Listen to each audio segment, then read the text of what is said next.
College track and field right now is perhaps the best it's ever been in history. Collegiate records went down as early as the first week of the season, and Olympians came back to college just to prove how good they actually are. But if you haven't been paying close attention, you probably didn't even notice, because college track and field is barely visible. Even if you want to follow the sport, it's nearly impossible to piece it all together, because the media sure enough ain't helping you that much. Don't get me wrong, they care about college sports. But when I say that, we really mean one sport. Some people will argue with me that it's football and men's basketball. But let's be honest, if you follow the money, it's really all about football. And because a lot of things are about to change for those sports, it also means that everything is going to change for everybody else, including the track and field community, which nobody was checking for. I have spoken a lot on this channel about the very uncertain future for college track and field. I actually have a whole playlist on it, so there's no need to go back on all of that right now. But things just went from bad to worse. And the only way I know how to address it is to first address the biggest elephant in the room that nobody wants to touch. And to make it clear that I am not the only one thinking about it, just consider that Yemi Mary John, who runs for USC, but also competes for Great Britain, has a podcast show where she brought on some of her teammates for USC track and field. She asked them all the question, what is really the difference between competing in the NCAA and competing as a pro in the Diamond League? Because the talent level, at least to be successful, is basically the same on both sides. And if you actually follow the facts, she is telling the truth. Just consider that in the men's 100 meter dash alone, at the NCAA outdoor meet for 2024, were 6 men who all competed in the Olympics later that same season. But historically speaking, at least up until a few years ago, the answer to her question was very simple. College athletes are amateurs, and professional athletes are, well, the opposite of that. One group, the student athlete group, does not get paid a salary. The only thing they're able to receive is a scholarship, which is only going to pay you out for the tuition, room and board, and all the fees that go along with your academic experience. But the other group is the professional group, and they can make as much money as they want. But when I say that, I really mean as much money as they're able to negotiate. The elephant in the room for college sports, and I mean all of college sports, is that the lines between these two things have been incredibly blurred at this moment. If you don't believe that college sports, especially track and field, are in a dangerous place right now, I could read a whole bunch of articles to you about revenue share, Title IX, roster cuts, program shutdowns, but none of that would really matter if we don't address this one issue. In the current landscape of college sports, the athletes really believe now they are professionals and should be treated as such. But if you were to ask any of the pros in track and field, or for that matter, football and basketball, they would tell you it is not the same thing. I know for a fact that some Olympic track and field athletes who compete on the pro circuit really believe that they had a better situation while they were competing in the NCAA. The only reason why I'm not giving you the names right now is because those athletes haven't given me the permission to put them on record in a format like this, so I'm not going to do it. And keep in mind, these are athletes who competed in the NCAA before NIL was even a thing. Forget about revenue share. So instead of recapping a whole bunch of articles that I'm just going to put in the description below, or trying to re-explain to you things that I already talked about in other videos, for a playlist that I'm just going to link when this video is over, I'm going to focus on something else. I'm simply going to tell you how we solve this problem, because at the rate things are going, any college sports team that doesn't generate enough revenue, specifically enough revenue to at least pay its own bills, that sports team is not going to be a sports team much longer, certainly at the D1 level. I've honestly never shared much about my college sports doomsday scenario with you on this platform, but trust me, a lot of things I see happening are lining up with where I saw it going a while ago, and none of it is all that good, at least not for most of the athletes. To keep it a buck with you, college sports is on a path to fall apart, one sport at a time. Track and field teams might be the first to go, and there are very real reasons why they might leave a campus pretty quickly. But they're not going to be the last. I'm almost certain that you didn't even notice that Lindenwood University, which does compete in Division I, just got rid of their men's track and field team, and nobody was checking for it. They also cut a whole bunch of other sports on the men's side, and some more on the women's. And they did that because they felt it made more financial sense while they kept their feet on the ground in Division 1. Remember, Lindenwood University is a school, but you probably couldn't tell me where they are, and you definitely can't tell me their mascot. But what matters most is their college president said 1 year before that while they were transitioning to D1, they had no plans of cutting any sports teams. And then, 1 year later, did exactly that. So if it can happen to a school like them who only plays FCS football, it can definitely happen to somebody else. And I admit that my solution is a little bit out there, but it's exactly what Yemi Mary John and her USA teammates alluded to in their video. Because the difference between the NCAA and professional sports at this point is literally just the label. Those 4 letters, NCAA. Other than that, it might as well be the same thing. So if we really want to clean this mess and save college track and field teams in the process, I recommend we go all in and simply pay the athletes. When I say pay them, I mean pay them just like the pros. And I don't just mean the football players and the basketball players. I am talking about all of them. A college sports professional model where we pay the athletes legitimate salaries from here on out. But I also have to warn you that although this new system might be a little bit more fair, it ain't gonna be pretty. Certainly not for all the athletes.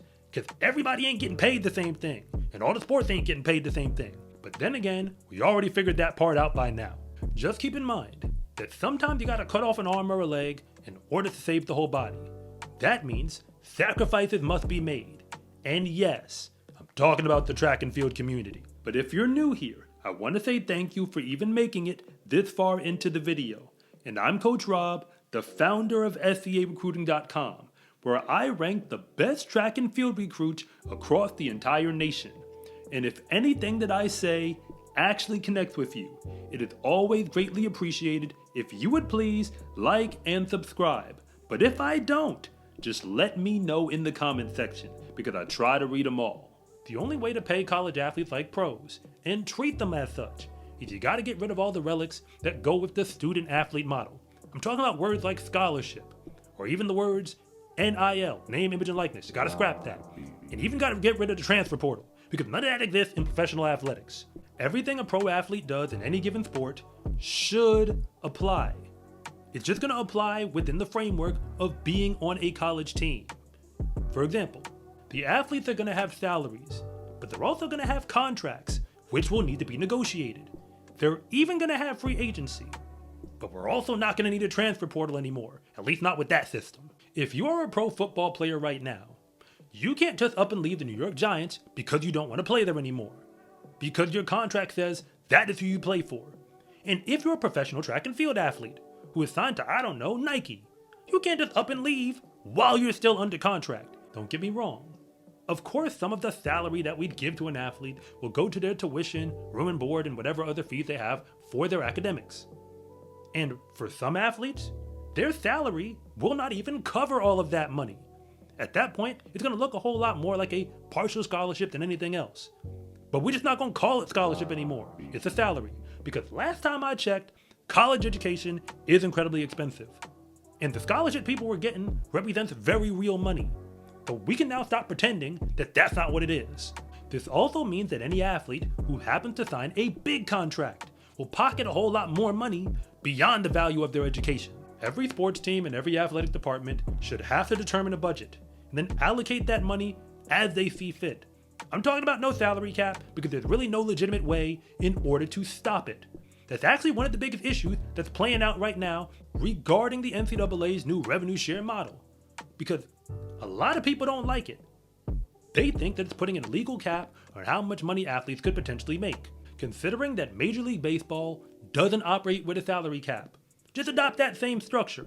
Fine then, no salary cap. Spend whatever money you want to spend for whatever sports team you want to give it to. If the Oregon Ducks were to spend a whole bunch of money for football, more than anybody else is willing to spend, I'm fine with that. The only thing you gotta do is, if there is no salary cap, you still need a roster cap. Otherwise, there's nothing fair about the system, because the team with the most money would start buying all of the athletes. Which brings me now to my next point. You borrow from MLB and NFL to make a salary contract structure that works. Athletes, when they're recruited, will have to negotiate contracts from there on out. In case you didn't notice, we already started hiring GMs for college sports teams. That laid the foundation for everything I'm saying. But when athletes negotiate contracts, there's going to be different terms and conditions. Remember, free agency is going to be a thing. Big time recruits in any sport, let's say track and field, they're probably going to be offered a 4-year deal. You might even give them a signing bonus. However much money that is, hey, that's not for me to determine. The athletic department and that team, they can figure out their budget. Anybody who has a franchise player, even in track and field, isn't going to want them to just up and leave and go somewhere else. That's why you'll do the contract that way. And the athlete can turn it down and look for a shorter deal somewhere else with different money structures if that's what they want. Free agency is only going to kick in when your contract is up. So if you don't want to sign a 4-year deal, then just don't. Sign a 2-year deal with whatever terms you think are going to fit.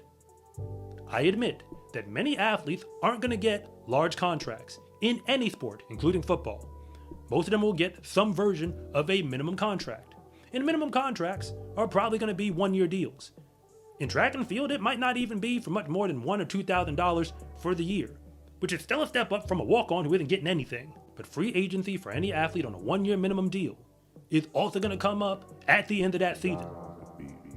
They can now go look for a better deal if they've outplayed that contract. See how that works? Of course, some college football players will negotiate jaw-dropping figures. There's no way around that. Track and field isn't going to see anywhere close to that level of money. It's the same reason why when Josh Pate on his channel, who talks about college football with the exact same energy I talk about college track and field, assumed that when the NCAA's proposed $21 million revenue sharing model came through, that almost every dollar was going to go to college football. He didn't even think for a moment that anybody else was going to see that money. And well, he's not exactly lying, because that's who they actually wanted to pay. It really wasn't about anyone else. If you really want to leave a school, what we used to call transferring, one of the several things has to happen. Either the team would have to waive you, just like they do in the pros, where they pay you out for the remainder of that contract. Or you're going to have to buy yourself out of the contract. If you have a good signing bonus, maybe you save that money and you use it to get yourself out. Or you find another school that is willing to buy you out of your contract, meaning pay the remainder for the school you're already with and then give you a new contract. But that's going to cost a whole lot of money, especially if you're a top athlete. And the way things are looking, Title IX is not going to apply to any of this revenue sharing money. That means they're only going to put the money behind the sports that they want to put it behind. We're going to see a severe imbalance either way. I just say let's be honest about it so everybody knows where we're at. And all of this allows us to save college sports, including track and field, by letting schools do whatever they really want and set budgets accordingly and figure out how they want to juggle it. Because the Ivy League schools already said they won't be giving out any direct payments. And many schools in the group of 5 who play FBS football but not at the higher end, they're currently fundraising to find every available dollar to hopefully be somewhat competitive in this new model. But if you embrace the fact that the athletes want to be pros anyway, it can still be competitive even when some schools are clearly outspending everybody else.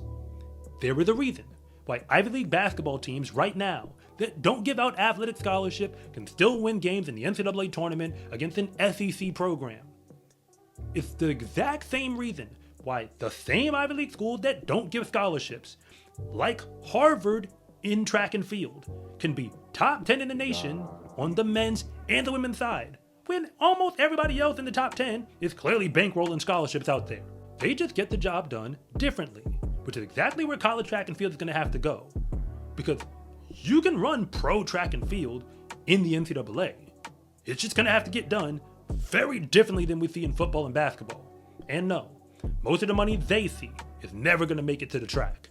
But that does not change the fact that college track and field at its highest level is basically professional level. For that matter, it is Olympic level. But almost nobody really notices. It is pretty clear that the sport is not going to be generating a whole bunch of revenue anytime soon. So admittedly, track and field teams going forward are going to have to do what they've always done, which is take whatever they can get.